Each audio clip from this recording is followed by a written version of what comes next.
Hello and welcome to the AHF Podcast. I'm your host, Joe Schwab. Today's guest is someone whose career spans continents, decades, and just about every facet of modern hip and knee surgery.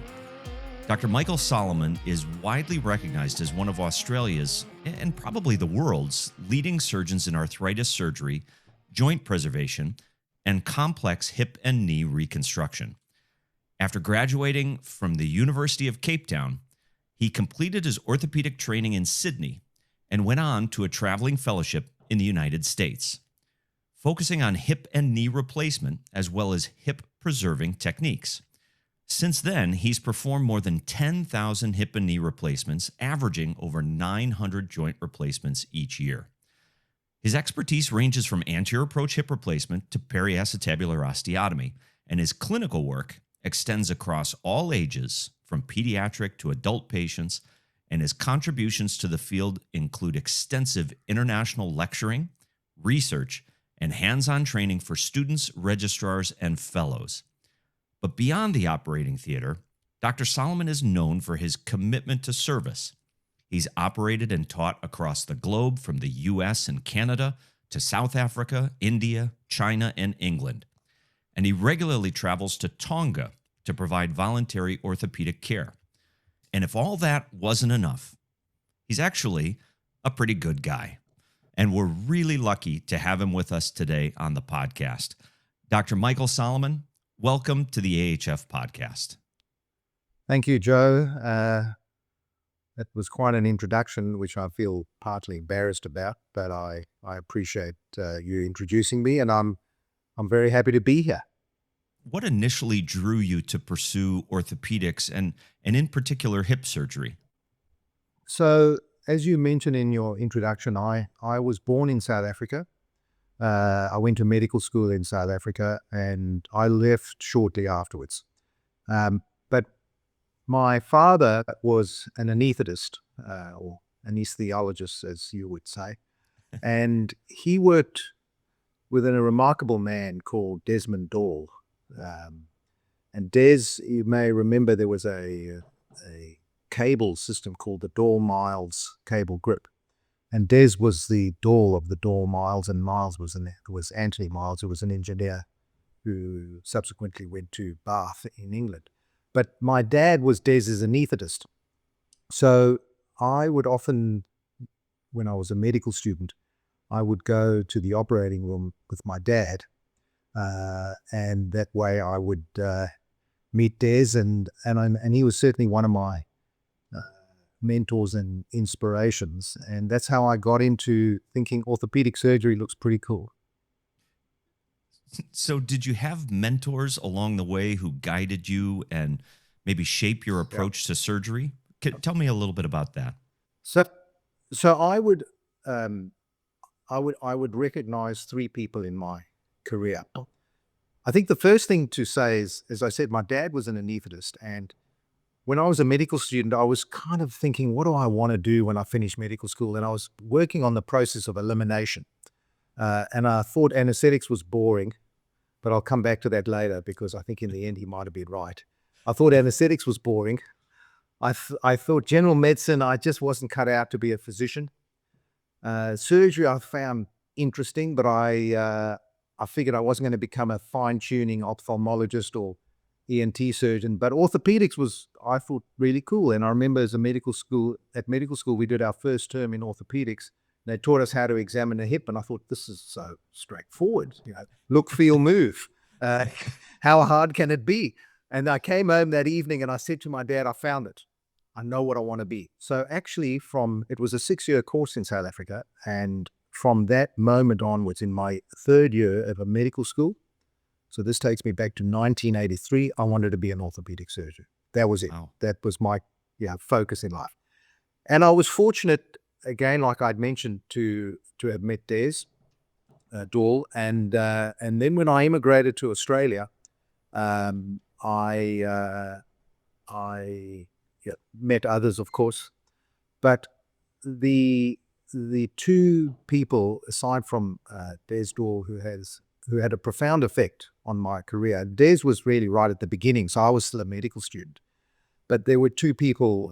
One is an Australian surgeon by the name of John Stephen, who was a pediatric surgeon. He's now retired, pediatric spine surgeon. Just the most amazing mentor, a giant in Australian orthopedics.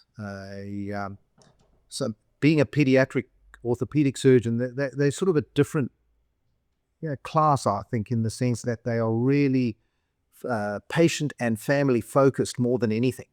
And John taught me, he broke his finger when he was young, and he had this, he still has it because of course he's still around, but he had this bent fourth finger, and he would talk like this, and you would be in the middle of a 10-hour, as he called it, click clack front and back, spine surgery. He wanted me to be a spine surgeon. I said no ways, but he would. When there's blood everywhere and the spine monitors are going off, he would say, "Now listen, don't panic. Just don't panic." Like, I'm the assistant, he's the operator, and he's telling me not to panic. It's easy being an assistant. Anyway, but so John was an amazing mentor to me. In fact, one of my, you always think about when you operate, are the early patients you really kind of a bit nervous about, and John asked me to replace his hip joints. He's got one posterior approach hip and one anterior approach hip, which I'll tell you about later in the interview. But I found that quite a stressful procedure. And in fact, after the first hip replacement, I normally get x-rays and recovery. And he was lying there. I went to see him afterwards, and he was holding up the x-ray and he said, "Now listen," he said, "it's a bit Russ." I said, "What are you talking about?" He says, "It's varus. You've put it in varus." I said, "It's okay. It's a blade stem. It'll work perfectly," and it did. So my three mentors would be Des, John, and of course, my career has been influenced so much in terms of my patient care by none other than Michael Millis from Boston. Yeah. Michael, I was fortunate to visit. So when I finished orthopedics in Australia, we were pretty well trained in Australia. Our training scheme is superb. We had a lot of hands-on. We had a lot of cutting experience as trainees, as registrars or residents. And a lot of people didn't even do fellowships in my time, and they went straight into private practice or public practice because they were really reasonably well trained. But I decided to do what I called an over-the-shouldership, because I was in a hurry, and I thought, look, I'm going to go 6 months. I'm going to go and spend a month in Chicago with Wayne Proposky, a month in Toronto with Alan Gross. I'm going to go to Exeter for a couple of weeks, and I'm going to go to Boston. They wanted me to do tumors because I was getting a pediatric job as well as an adult job, and I thought, I don't really want to do tumors, but you don't want to upset the people who, like John Stephen, who was one of your mentors. I said, okay, I'll go to Boston. And when I was in Chicago, with a month that I spent with Wayne Proposky, one of his fellows had just come back from a course in Toronto, I think it was. It was somewhere in Canada. And he came back and said, I heard this guy talk. His name's Michael Millis. He's changing the shape of hip joints. He's turning hips in dysplastic hips. He's making them look normal. And he's an amazing guy. And you go to Boston, you got to look this guy up. So I thought, okay, I'll look him up. And in fact, I'll go one better. I mean, the internet was still very in its infancy in that day. We're talking about 1988 now. Yeah. 89. Well, hang on, wait a minute. I'm losing time. Sorry, we're talking about 1995. Anyhow, I contacted Mike, and I said, look, I'm going to be in Boston. Do you mind if I come to the Children's Hospital and just spend a bit of time looking at how you do osteotomies and learning? And he said, with the greatest of pleasure. And so when I was in Boston, I struck up an amazing friendship with Mike. And I went to his clinics. I went to his operating room. I wasn't allowed to scrub because I was only there for 3 months. But his clinics were incredible because Mike has the ability to communicate with patients and patients' parents on a level that is, you have to be there to see it and to appreciate how much he is respected by the patients and their parents. And the clinics would often run late. And everybody would go crazy. Millis is running late again. But it's because he cared, and because he spent so much time with people, and because he could he really went into what their concerns and worries were. And so I would put Mike as probably my defining mentor, because it's all very well being a good surgeon, but you've got to be a good doctor to patients. Yeah. So having mentors like that, especially the way you describe your relationship with Michael, you go back to Australia, you're starting your career. So very early on, are you running into challenges or finding that you're encountering mistakes that sort of teach you some important early lessons that maybe you wish you would have learned from your mentors? It's a great question, Joe. I think you come back from a fellowship and you suddenly think, oh, it's great, I'm going to get into it. And it's like, well, where's all the work? I've been seeing, why are people not sending me patients? Because nobody knows about you. And no matter how good you've been and what you've learned and what skills you learned, you're not getting the work. So in Australia, I think having the ability to be on at a public hospital system, you get a good kickstart because you're on the on-call roster and you start getting some patients and you can start doing things. But at the same time, you kind of recognize that, look, you've gone overseas, you've seen all these joint replacements done, you've learned how to do pelvic osteotomies by watching, but not doing it. And now you want to do them. And so sometimes I think in my early career, I was guilty of spreading myself too thinly to try and get a start. I certainly, I remember when I did my first pelvic osteotomy, there was nobody in Sydney doing pelvic osteotomy surgery. And when I went and spent 3 months in Boston, I would have spent about 2.5 months with Mike Millis. I never scrubbed because I wasn't allowed to scrub. I was watching and I was taking notes.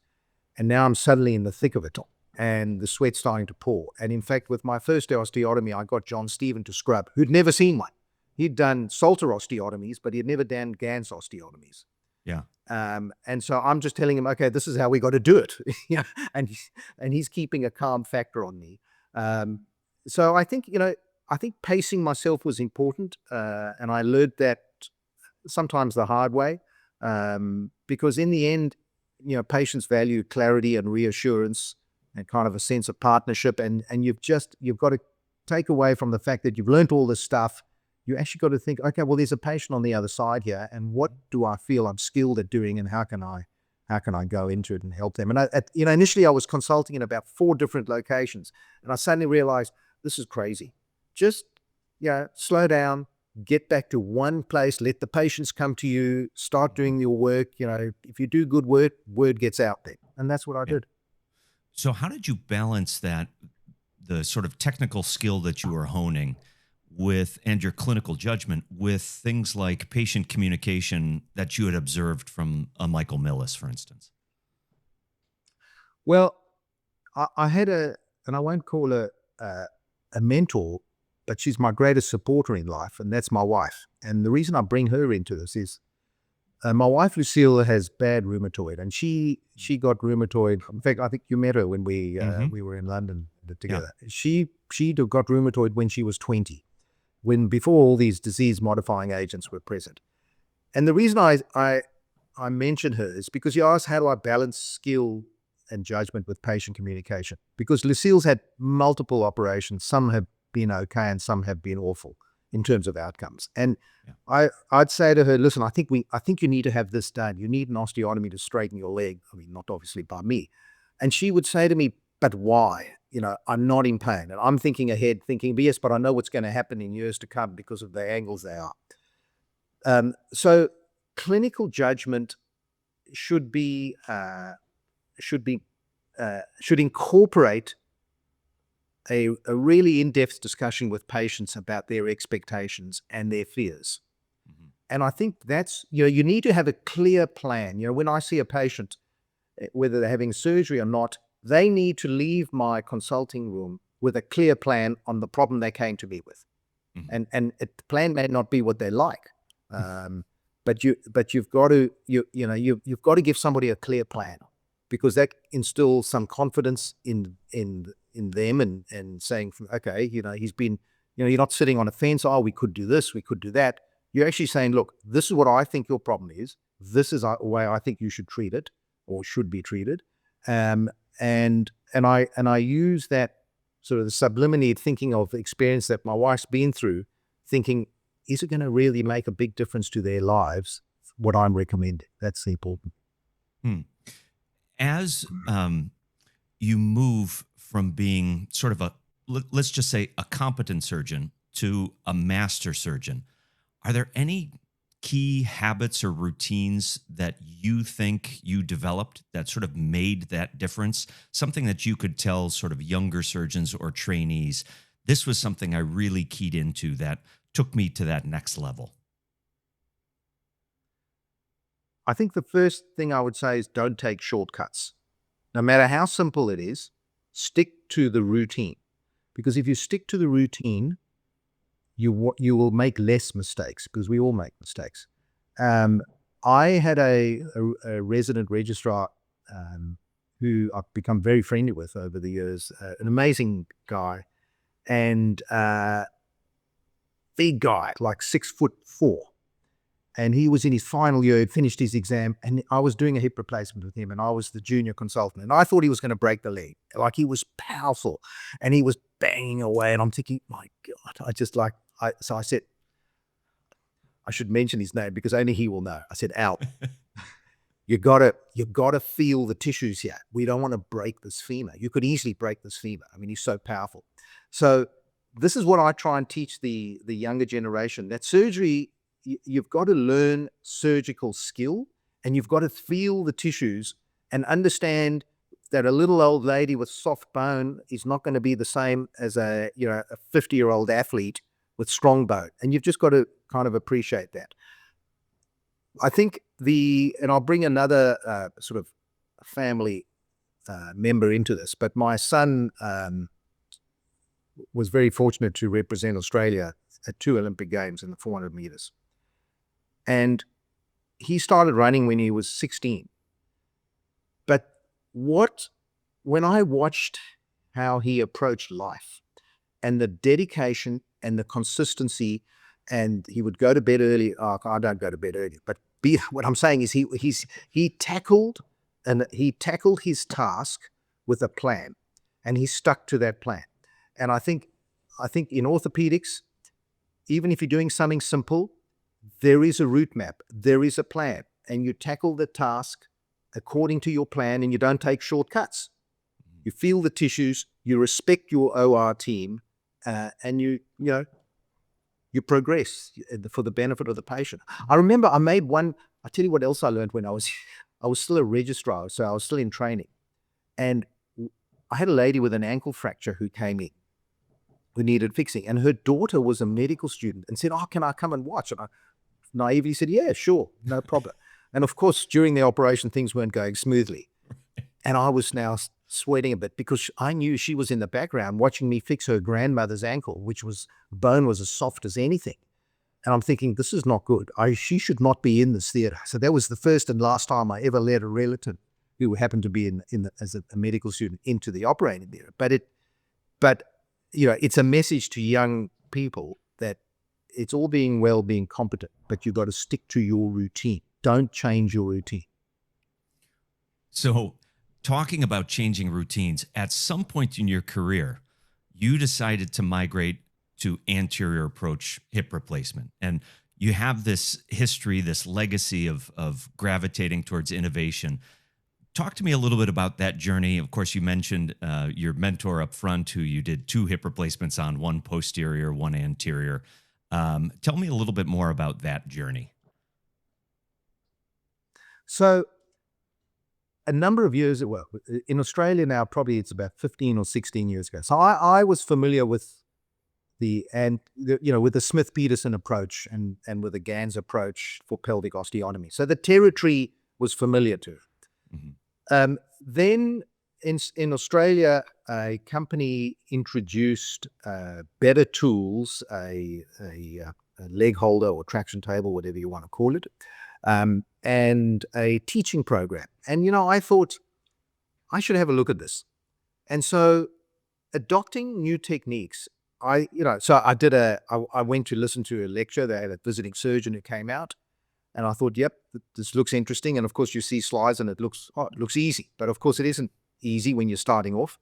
So I made an effort to go and learn from experts. I flew to Europe and visited 2 surgeons there who I thought were superb in their surgeries.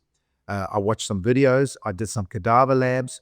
I had one or two when they were in Australia visit me and scrub with me, so I could say, look, I've been struggling with this particular problem. How do I get around it? So I think when you adopt something new, learn from the experts, watch videos, do cadaver labs. I think and it's something that's current now, because in Australia they've just introduced the ceramic resurfacing as a bearing and an option, and I've been doing resurfacings for many years. But there's a new group of resurfacers who are now wanting to do the ceramics, and we've got a WhatsApp group that incorporates maybe 20 surgeons, which is a fantastic tool because people post what their problems are, and there are senior surgeons and there are junior surgeons on this WhatsApp group, and even the senior surgeons post, and we just, we kind of listen to each other and advice and experience. So I think all these things are critical because we have tools nowadays where we can adopt new technology and learn from our colleagues and peers in a very efficient manner. One of which is a WhatsApp group. So, innovation is good, but innovation without judgment can be dangerous. I did a paper that was published with Richard Des Dall many years ago. We looked at the adoption of the anterior approach in Australia and the learning curve and how many you needed to do to become proficient. And we got to remember that a learning curve comes at a patient's expense, essentially. And one has to be open and upfront and honest with the patient, saying, this is my experience, this is what I've done, I feel comfortable in doing your case. Importantly, you don't start doing an anterior approach on a complex femoral deformity. You start with the simple cases. Yeah. From your perspective, when you're thinking about patients undergoing hip replacement, are there sort of routine education points for patients that you think are underemphasized preoperatively? So patients undergoing either, let's say, hip replacement or hip preservation, are there things that you feel patients aren't getting routinely educated about that they would benefit from?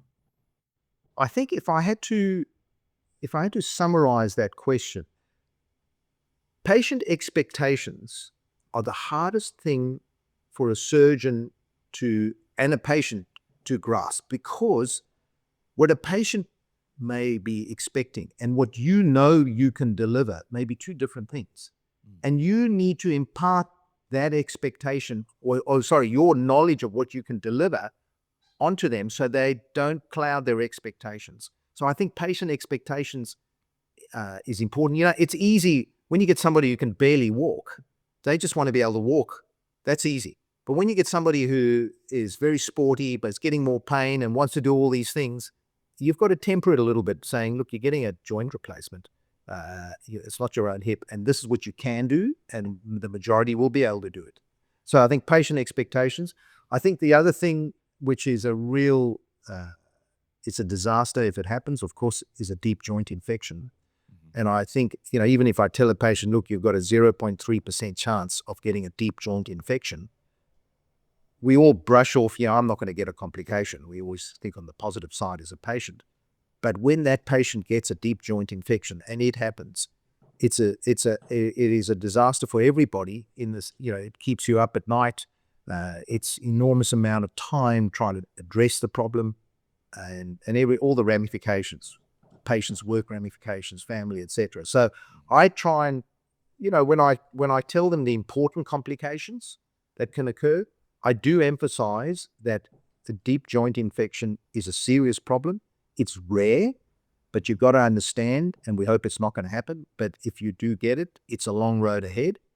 So we got to make sure that you are at the point where actually surgery is required.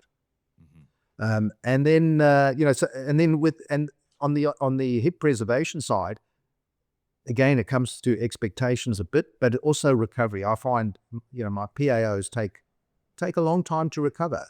It's not, you're dealing with generally teenagers and young 20-year-old, mostly females, and they got to understand that this is not an overnight success. They're going to be on crutches for 2 months, maybe a little longer. It's going to be a slow process. If you were to, because I know we have a number of patients who listen to these types of podcasts. If you were to give advice to a patient who's about to undergo a hip surgery, for instance, if you were to give them one question you could encourage them to ask their surgeon that often gets overlooked, what might that be? I would be telling a patient the question they need to ask the surgeon is to honestly answer, if they were knowing what they know now about the patient's history and your examination, would you recommend I undergo this operation if I was you or if I was one of your relatives? Because I think if the surgeon is honest, that is the key. Because, I recall a patient who was 97 who couldn't even come to my office. She was in so much pain. Her relatives came to my office. And her name was Fritzi, a wonderful woman. And I said to the relatives, which one's the patient? They had the x-ray. I said, no. They said, it's not us, it's our relative. She can't get out of the apartment. She's in so much pain. At the end of my day, it was a Friday afternoon, I went to her apartment and visited her. And she was this large woman. Her name was Fritzi. And I said, and her arthritis was so bad. She was in agony, constant. A silly doctor had actually decided to get an MRI scan. I mean, the struggle to even get in the scan was crazy. The x-ray showed it all. But the reason I'm telling you the story is that I said to her, Fritzi, you've got two choices. You can have your hip replaced or you can live like this. But nothing else is going to work. Yeah. She said, when can you do it? I phoned my anesthetist. I said, Richard, I've got a lady, she's 97. She's in agony. She needs a hip done. He said, if she's 97, she's indestructible. We did her the following week. She lived to 105, pain-free. And so the point that I'm making is that there are clear times. It's like you think, how do these people put up with it? That you say, I say sometimes, I'm not letting you leave this office until you say, I'm going to have this operation. You can't live life like this, okay? Because they are so bad. But then there are many other patients where you can see they're coping or they're anxious or they're hesitant. Arthritis is not going to kill them. And I say, look, you'll know when you're ready. So come back when you feel you're ready. And yeah. So we obviously we met at the European Anterior Hip meeting, but now you're also a part of the Anterior Hip Foundation on one of the international committees representing the basically Oceania and the Asia Pacific region. How did you transition, or what made you transition from being, let's say, a learner of anterior approach to a leader in the anterior approach groups that are the advocate groups that are out there basically for anterior approach? Okay, so I'll start by telling you I'm not a zealot. I don't do 100% anterior approach, okay? Fair. And in fact, when I started 16 years ago, I was doing 20% or 30%. Now I reckon I'm probably 85 to 90%, because I do the approach that is best for the patient. Okay. Now I do feel, so the steps I say is, does the approach or technology, does it improve outcomes that matter to the patient? So the anterior approach to me ticks that box, because I think, anterior approach patients recover earlier at the beginning. I don't think it makes a difference when you get to like 4 or 5 months. I think I can get 2 hip replacements walking into my office. One's had anterior, one's had posterior. If I'm blinded, I wouldn't know the difference. But I actually do think the early recovery, it does make a difference. I tell patients, if I have a patient who's morbidly obese, who needs my patient, dear old Fritzi, there was no ways I was going to struggle through an anterior approach with a stomach apron that was coming down almost to the mid-thigh. There was just no point. I could turn her on her side. I could do a posterior approach quite slickly. She just needed to be out of pain. I could have put a doorknob in her hip and she would have been out of pain. That's how much bad her arthritis was. Right. And so she got a posterior approach. And it wasn't about her getting a quicker recovery or getting out of hospital quicker. And there are patients who've got complex femoral deformities that I won't do an anterior approach on. So I try and take a very sensible approach, but I would do it on the majority. And I would tell patients, if you don't fit my criteria, Don't be alarmed. You're still going to get a good outcome in the end because hip replacement's a great operation. You may not recover quite as quickly. I might give you some hip precautions initially, but you will be fine. So it's about educating the patient what's best for them. So, of course, I like the approach, and it is my favorite approach. And, I'm very lucky in part of my operating team to have an amazing rep who effectively runs the table. I do use a leg holder who knows every move I do. And she's, and I work at 3 different hospitals, and she's, I'll give her a shout out. Her name's Bronwyn. She's unbelievable and has just made me efficient, careful during the surgery. So you need a team. You need a great team. And so adopting new technology, does it make the patient, is it better for the patient? Does it improve outcomes? Is it consistent for surgeons? Can many surgeons do this? Is this something that's kind of unique that only 1 or 2 skilled people can do? So if you've got something that's good for the patient, and Anterior ticks that box early on, that's reproducible once you've been trained, and it's not complex, and that it helps in post-op outcomes, I think that's why I adopted. So how did you go from your evaluation of that technique to being part of some of these advocacy groups like the European Anterior Hip Meeting, the Anterior Hip Foundation? Well, I've got to blame you for the Anterior Hip Foundation because you've told me in. All right, guilty. Look, when Anterior Approach started in Australia, it was a little bit of a taboo. There were senior surgeons and of course well-established posterior approach surgeons who I think they were more and to be fair, there was a commercial element in its introduction in Australia. The company that brought it into Australia had a different angle. I went from being a posterior approach guy using a blade stem to an anterior approach guy using a fully coated stem.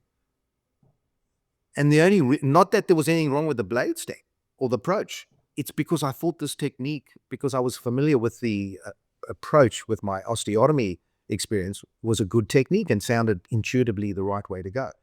But its introduction into Australia was clouded with sort of surgeon. There were some surgeons who went out on a limb to advertise. And in fact, my wife told me one day, I'm sitting on this computer, and she said, "Who's the surgeon?" I said, "What are you talking about? You've never even heard of him." I said, "I know, but in the local newspaper, there's a big advert here that says anterior approach surgery and the happy patients." In Australia, you're not allowed to have patient testimonials on websites or advertising. But this was clear patient testimonials. But the effect was there. This guy had advertised, suddenly it was out there, and every Tom, Dick, and Harry wanted an anterior approach. It was a bit like when resurfacing started in Australia. You got 90-year-olds turning up wanting a resurfacing because they'd seen something on the television about resurfacing. So the start of anterior approach in Australia was clouded with a bit of commercial advertising, which is, we're more of a sort of an English traditional type orthopedic society. So the beginnings were tough, and everybody, the posterior approach guys, were looking to see where's the problem going to be. And of course, our joint registry, which is a superb document that comes out every year and is now in its 25th year, the joint registry showed that one particular implant had a higher revision rate, and it was for fracture and loosening. And when they delved into it, of course, this was the implant that was primarily used in the anterior approach, because the anterior approach was brought in by a company, and the surgeons using it were going through their learning curve. And as such, the posterior guys were, "Oh, you see, it's a disaster approach. Look, you're going to get the patient's turn, you're going to fracture, you're going to get loose." So that was the start of it all. But actually, the joint registry over time started to show that, in fact, the implant performed just like any other implant after 2 months. So there was a clear learning curve. It wasn't the implant, it was the technique. And once you learned the technique, those problems went away. So now the anterior approach in Australia, we have about 35% are done anterior. Yeah. Was this the impetus for you doing the learning curve paper that you talked about at the beginning? Correct. Because what was interesting about that paper, and just, you got to do 50 cases to get skilled. But what we did in that paper is we compared experienced surgeons who started the anterior approach to new surgeons, as in they'd just come out of their orthopedic residency, who started the anterior approach, and looked at their revision rates. And the joint registry is de-identified, but because I was doing the approach and I knew the company that provided the majority of the implants, we could kind of work out on the joint registry volume based on experience, and then you could see where the learning curve was coming and where the difficulties were. And as people got better and their volume went up, so their revision rate went down. So I went from learning myself to becoming what I felt to be competent in terms of what I was doing, but also being strict with my patient selection, and then teaching the approach. And then I guess, I've given talks in various places about technique and how I do the anterior approach based on experience. So as you kind of look back at your career, where it's gotten you to so far, is there a piece of advice you wish someone had given you when you were just starting out as a young hip surgeon?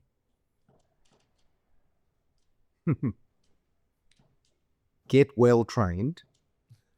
Don't be in a hurry. Treat patients well.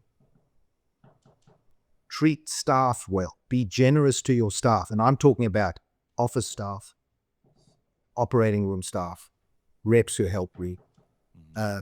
Stay humble, because ultimately cream rises to the top. And if you follow basic, just be human.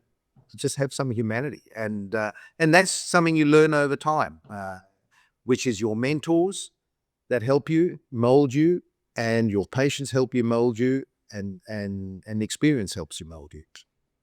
And along those lines, what does it mean to you to be a great hip surgeon? If you were to describe a colleague or a mentor or a friend as a great hip surgeon, what does that mean to you?